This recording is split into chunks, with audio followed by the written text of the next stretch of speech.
Antibiyotik kanalına hepiniz hoş geldiniz reisim. Hoş geldin. Hoş buldum kardeşim. Yeni içeriğimiz için doğaya çıktık ve bugün ikinci tekrarı çekiyoruz bu video için. Size bu serimizde belli başlı bir sürü konudan film önereceğiz, dizi önereceğiz. Gerekirse kısa film de öneririz. Evet. Amacımız dediğimiz gibi film önermek. En azından belli bir kitleye de ulaşabilmeye çalışıyoruz. O yüzden film de önerelim dedik. Reis'le konuştuk, dedik ki en mainstream, en insanlara ulaşabileceğimiz tür hangisi olabilir diye düşündük. Gerilime karar verdik. Gerilim çünkü insanların sevdiği. Ben kendi annem babamdan da biliyorum. Onlar da çok sever mesela gerilim filmlerini. Üç ayırdık size. Tam 6 tane gerilim film önereceğiz. Başlarda kocaman yazarız 6 diye.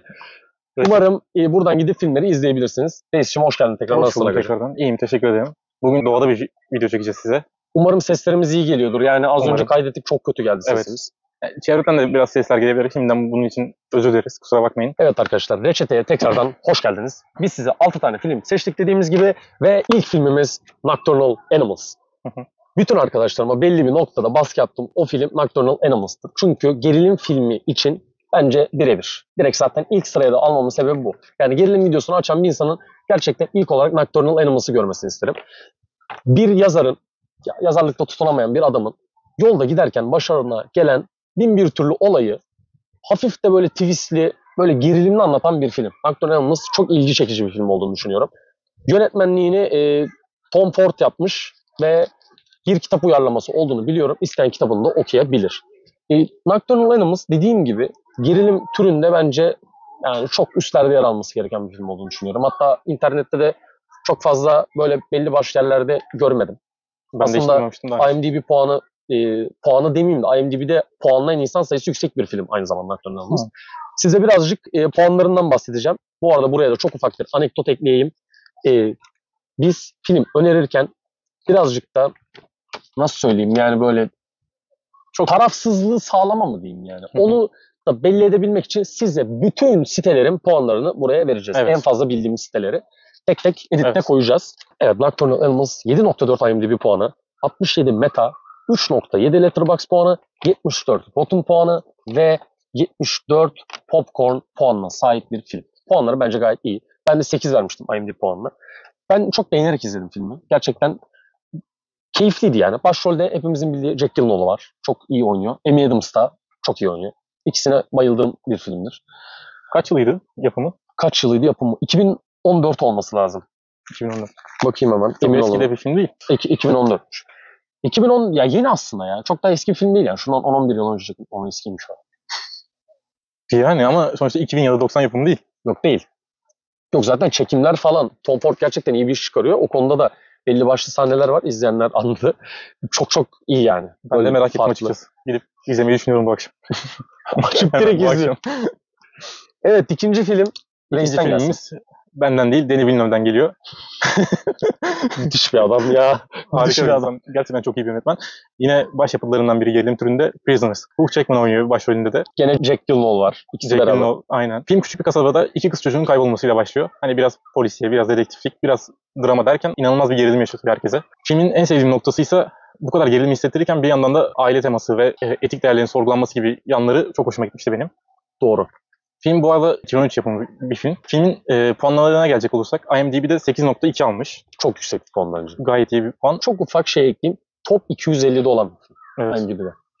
Letterboxd puanı özellikle 4.3. Çok yüksek. Bayağı yüksek. 70 metası var. O da hiç fena değil. Rotten 81, Popcorn puanı da 87. Bayağı her izleyicinin beğendiği bir film. Size de öneririz. Gerçekten ben izlediğimde de bayılmıştım. Özellikle Hugh Jackman inanılmaz oynuyor bence. Bence de. Zaten Denis Villeneuve'le ilgili bir ara bir post hazırlamayı düşünüyorum. Yani inanılmaz bir adam. Bence her filmi iyi. Kesinlikle ya. Hemen hemen hep bütün filmlerini izledim. İlk filmini izlemedim galiba sadece. Bütün filmleri iyi yani. Prisoners da bence en böyle direkt izlenilebilecek, gerilimi de Reis'in dediği gibi doğru veren bir film olduğunu düşünüyorum. Bayağı sürükleyici bir film. Evet, geçelim üçüncü filmimize. Üçüncü film benim bu 6 film içerisinden izleyicilerimin en fazla izlemesini istediğim filmdir. Wind River. Wind River bir kasabada, kuzeyde olan, karlı atmosferde geçen, o yönden de film çok temiz gözüküyor. Bunu ekleyeyim.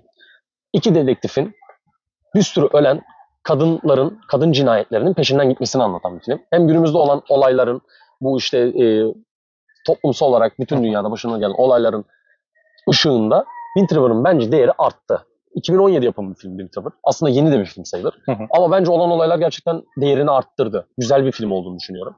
Hafif western atmosferi de var böyle. Çok garip bir şekilde. Hem Karlı karlı, hem hem western. Gerçekten Çok ilginç. enteresan bir atmosferi var. Başrolde Jeremy Renner'la Elizabeth Olsen var. İkisi de bence 10 numara oynuyor. Tyler Sheridan yönetiyor. Ya dediğim gibi öneriyorum. Çünkü belli başlı mesajları duygusal yönden ana karakterin draması açısından çok doğru veren bir film olduğunu düşünüyorum ben Winter'ın. Bu konuda gerçekten iyi bir film. Evet arkadaşlar ben size puanları vereyim. 7.7 IMDb puanı, 73 Meta puanı, 87 Rotten ve 90 Popcorn puanıyla beraber 3.8 de Letterboxd puanı var. Winter bayağı iyi puanı var. Yani çok iyi film. Gerçekten üzücü de bir film. Gerçek de bir film ama. Yani izlerken harbiden gerçek dünyada böyle şeylerin olduğunu ve kasabalarında ne kadar çaresiz kaldığını, Türkiye'de de son olan olaylardan anladığımız kadarıyla daha merkezde olan olayların daha iyi araştırabildiğini ama taşrada kalan, özellikle ulaşımı zor olan bölgelere gerçekten araştırılması zor oluyor bu tip olaylar. O yüzden kanunsuzlar daha rahat iş yapabiliyor. Wind River da bunu çok temiz anlatıyor. Neyse şimdi var mı fikrin bu filmle ilgili ufak bir? Bu film yani konusu beni gerçekten çok ilginç çekti. Merak duygusu bende bayağı uyandırdı. Umarım sizi de uyandırmıştır. Gidip bakarsınız. Öneriyorum. Feci öneriyorum. Dördüncü film. Base'ten geliyor. Dördüncü film Fractured. 2019 Netflix yapımı bir film. Brett Anderson'ın yönettiği filmde bir adam ailesiyle birlikte seyahate çıktıktan sonra küçük kızının yaşadığı talihsiz bir olaydan sonra birlikte hastaneye gidiyorlar. Ve hastanede yaşadığı adamın başından geçen bütün olayları konu alan bir film. İnanılmaz bir gerilim var. Adam ailesini arıyor hastanede. Daha fazlasını söylemeyeceğim ya da anlatmayacağım çünkü spoiler olur sizlere. Sen bu filmi izlemiş miydin daha önce? Ben Fractured'ı sanırım böyle göz ucuyla bakmıştım ama hiç hatırlamıyorum. Şu evrede tekrardan izlemeyi düşünüyorum. Az sonra söyleyeceğim gibi kritiklerle insanların bir tık böyle ters düştüğü bir film. O yüzden merak ediyorum açıkçası. Hani filmin diğer puanları da aşırı yüksek değil ama gerilim duygusu çok had safhada olduğu için bunu size öneriyorum. Hani gerilim severler mutlaka bakmalı bu filme. Şimdi gelelim puanlarına. IMDb puanı 6.5. Dediğim gibi çok yüksek değil ama kötü olmayan bir puan. Sonrasında 3.1 Letterboxd puanı var. 30 metası dediğimiz noktada bu işte. 30 meta. Çok düşük bence de. Kırmızı. Evet. Rotten 56, Popcorn'da 53. Yani herkesin tam olarak beğenip beğenmediğini bilmediği bir film. Letterboxd'ı söyledin mi? 3.1. 3.1'de evet. Yani dediğim gibi gerilim severler açıp bir bakmalı. Peki Fractured'la ilgili şeyi sorayım sana. Tek mekan gibi mi geçiyor yoksa birden fazla mekan var mı filmde? Hastane çok mu ön planda? Tamamen hastanede geçiyor neredeyse. Sadece başlangıçta biraz hastane dışı olay var. Zaten orası da hastaneye gitme sebebi. Ha, anladım. Birazcık tek mekan gerilim filmlerine de alınabilir aslında. Evet. Merak ettim ya açıkçası. Açıp izlemesin tekrar. İzleyeceğim ya. Mutlaka izleyeceğim. Ya bu listedeki bütün filmleri tekrar izlemek lazım. Gerçekten hepsi çok iyi olduğunu düşünüyorum. Ve 5. filmimiz. Christopher Nolan. Bir klasik olan Christopher Nolan'ın ilk filmi Following. 98 yapımı olan Following bence Christopher Nolan'ın bütün belli bir dönemde olan filmlerin kurgu kaynağı. Yani izlediğiniz zaman direkt bu Nolan diyebiliyorsunuz. Öyle bir kurguya sahip. Bir yazarın, bir adamın insanları takip etme huyu var. Takip ediyor. Ve ondan sonra bir adamı takip ederken suç dünyasına düşüyor. Ve ondan sonra başından gelen olayları anlattığı bir film.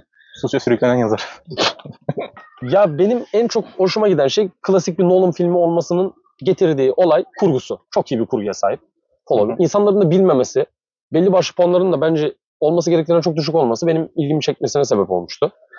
Yani iyi bir film olduğunu düşünüyorum. Kısa bir film, siyah beyaz aynı zamanda. Bunlar farklı olmasını sağlayan. Puanlarını söyleyeyim. Bir de puanlarını söylemeden önce $6.000 çekilmesi de Nolan'ın düşük bütçeyle yani neler yapabileceğini ta 98 yılında göstermiş sonuç olarak. 7.4 IMDb, 60 Meta, 3.5 Letterboxd, 82 Rotten, 85 Popcorn puanı var. Ben de 8 vermiştim. Çok iyi puanı var bence. Bir işte Meta puanı birazcık düşük. Birazcık da Letterboxd puanı düşük. Yani insanlar belli başlı insanlar tabii ki siyah beyaz olması, işte temposunun diğer filmlere göre daha düşük olması birçok etkileyen şey olmuştur. Durum illaki olmuştur. Ama bence kesinlikle izlenmesi lazım. Following iyi bir film olduğunu düşünüyorum ben. Güzel gerilimli bir film. Açıkçası merak ettim yani hem Christopher Nolan'ın ilk filmi izlemek istedim hem de bu kadar düşük bütçelerin ortaya ne çıkardığını gerçekten şu an çok merak ettim. Aga bak gerçekten izlediğinde şey anlıyorsun böyle işte Memento'yla Prestige'in kurgu şeyiyle çok benzer Following'in kurgusu. O konuda çok farklı yani. Hem bir de filmde yapay ışık falan da yok. Bayağı gerçek ışık kullanmışlar. Belli noktada siyah beyazlık farkı da artıyor böyle artıyor azalıyor. O da ilgi çekici. Güzel bir film yani. Kesinlikle izlenmesi lazım. Gece izleyin derim. Bu konuda daha iyi olur yani. Son filmimiz. Benim aralarında en çok sevdiğim filmdi Sunshine. Danny Boyle'un yönettiği, Alex Garland'ın yazdığı film. Ayrıca burada olacak bir şey eklemek ister belki. 28 yıl ve 28 gün sonra filmlerinin yazarı ve yönetmeni Danny Boyle'la Alex Garland. İyi yazar ve iyi yönetmen olduğunu düşünüyorum ikisinin de ayrı ayrı. Kimyası tutuyor ikisinin. Kimyası tutuyor. Yine harika bir iş çıkarmışlar bence. 2007 yapımı bu filmde. Filmin konusu şöyle. Bir grup bilim adamı sönmekte olan güneşi tekrar eski gücüne geri getirebilmek için uzaya çıkıp ona bir bomba götürüyor. Çakma Big Bang. Aynen. Yapay bir Big Bang yapıp tekrar güneşi parlatmaya çalışıyorlar. Filmde başrollerde Cillian Murphy ve Chris Evans oynuyor. İkisi de harika oyunculuklar. Yan karakterlerde de izlediğinizde göreceğiniz yüksek profilli oyuncular var bayağı. Filmin puanlamasına geçecek olursak IMDb puanı 7.2, Letterboxd puanı 3.7. Hiç fena olmayan puanlar. 64 metası var. 77 Rotten ve 73 Popcorn puanları var. Yani film olarak başka eklemek istediğim bir şey şu var. Film konusu çok özgün. Yani başta sci-fi izliyorsunuz gibi, bilim kurgu izliyorsunuz gibi gelebilir ama ikinci aklında gerilimi bayağı alt safhada hissedeceksinizdir. Daha fazla detayına girmeyeyim, spoiler olur çünkü sizler için. Peki bunda da Fractured'a benzer bir soru soracağım. Hı hı. Filmin çoğunluğu uzayda mı geçiyor? Yani hepsi uzayda geçiyor, tamam. Çok iyi. Çok iyi. Benim çok ilgimi çekti. Evet. Benim çok çekti. Mutlaka izlemen gerekiyor. Yani nasıl kaçırdın bilmiyorum ben şu ana kadar senin. Ya bilmiyorum. Listemde var ama açıp izlemedim yani. İzlemen lazım ya. Çünkü tek oluşta aşırı sürükleyici. Mutlaka giderim buradan. Arkadaşlar burada kendi önerdiğim filmlerle ilgili ufak iki anekdot ekleyeyim. Birincisi Following'de oynayan oyuncu sanırım bir daha hiçbir filmde oynamamış başrol. Bunu hatırladım Gerçekten şimdi. mi? Evet, sanırım hiçbir film yok başka. İkincisi kendi amcası oynuyor. Bir rollerden bir tanesinde. Adamın adını hatırlamıyorum ama soyadı aynı zaten. Çok ufak bir de şeyle ilgili ekleyeyim. Sunshine'ın bence de gerçekten inanılmaz bir kadrosu var. İnanılmaz kadro gerçekten. Hani yan profillerde de bir sürü Marvel oyuncusu göreceksiniz. Hem Marvel hem genel böyle şu an Amerikan sineması domine eden aktör ve aktrisler var filmde. Biz size 6 tane gerilim filmi önerdik. Buradan eğer videoyu izlediyseniz, eğer bizim kanalımızı bu videoyla keşfettiyseniz diğer podcastlerimize gidebilirsiniz. Kesinlikle. İyi seyirler diliyoruz. Bir sonraki film önerme videomuzu hangisine yapacağımızı bilmiyoruz. Ne isterseniz onu yapalım diye Yorumlarda düşünüyoruz. belirtin. Yorumlarda belirtin. İzleyip abone olmayı unutmayın. Son reaksiyon videolarımıza buradan gidebilirsiniz. Diğer videolarımıza da bekleriz. Biz kaçtık. Reis'cim görüşmek üzere. Görüşürüz. Kendinize iyi bakın.